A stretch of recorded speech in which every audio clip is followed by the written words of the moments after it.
Oh, 5G. on the It's less 5G is still well, I'm hearing right now that my director is saying that I should give you a little bit extra Thank time. you. So you Thank have a you. minute each. Thank you. Okay, a minute. Yes, a minute each. Try and use it wisely. No, let's talk. Pastor, not mean can be why. Let me give you a bit of statistics. When the 4G was rolled out, currently, we have 14% of the population still doing 2G. In broadband? Yes. 14%. 14%. Still 2G. Edge. 71% edge of the country are still using 3G. Okay. And then we have a paltry, 15% doing 4G. Okay.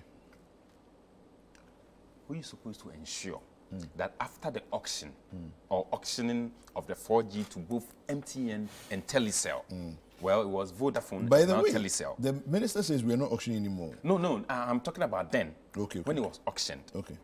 Who was supposed to make sure that the so-called investments that they were going to make in making sure that coverage covers, in fact, almost every part of the country. Who was supposed to make sure of that? We sat aloof, and now we have just about 14% of our population being active users of 4G. Only 14, only 15. Then here we are with 5G.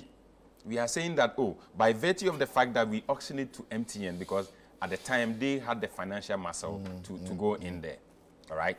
So they crowded out some of the internet service providers, and they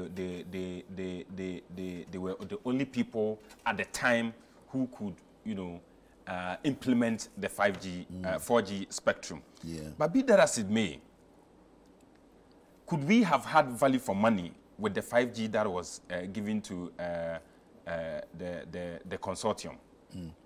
Yes, and yes again. Okay. I'm saying that if we had auctioned this, yeah, even the smaller internet service providers could have also come together and then submit a bid. Okay. Whereas the big telcos could have also come in with their bid. This competitive bidding could have given Ghana not less than 20 million USD just for the bidding process alone. All right? Okay. Before whatever value we decide to place on this 125 million that we have given to the consortium to be paying 12 million over the next 10 years is just it's just a no-brainer. We've lost it. We've lost a good opportunity to have made good money from this. How should we have gone? That's what I'm saying. If we had auctioned it. Rather. Yes. I mean, you are saying that you gave the 4G out and it was only MTN at the time who could afford. And I'm also saying that if we had opened the process, okay, even the smaller entities, smaller internet service providers could have also joined their muscles to bid. Okay. So as MTN, Airtel, Tigo, Telecel and others are bidding, the other internet service providers could also come together to bid. Yeah. And then we could have gotten that value for money that we are all after. But in this process, believe you me, we did not get value for money. I'm sorry, Ursula, you did not give us the value for money that we were after. I'm sorry. Okay. Please. Yeah. Yes. The Herald has been working on this thing for some time. And I can tell you that on this particular project, I'm with the decision that the minister has taken. Okay. And this is why. See, MTN got a 4G because it was auctioned. Okay.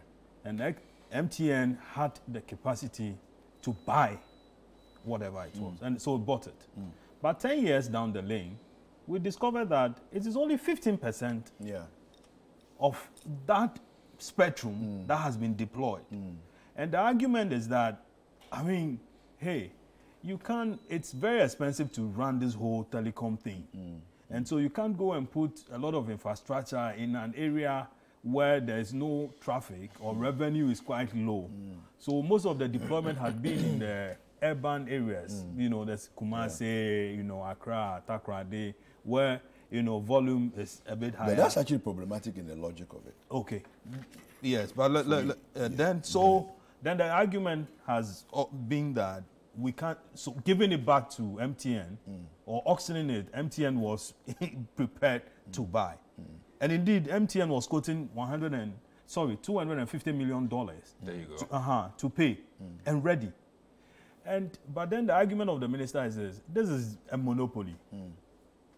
And so you auction this, they buy it, and then again they will decide as and when they want to roll it out. Of the country, however, information or the internet thing has become, it's like the new mineral resources. Okay? And that you need to deploy a lot of these things for students to learn. But first of all, people should be able to afford it so that they will know what is happening elsewhere, as opposed to limiting ourselves to just 3G, which is very slow, the speed, you know, and then cost-effective wise, it's not good enough. But then the CSOs, their argument is this, that in trying to clear off MTN's monopoly, make sure that you don't create another monopoly elsewhere. Okay? And that, I mean, let's go into this whole thing again and then know whatever. Fantastic. All right. Thank you, guys. Thank you very much. much. There be,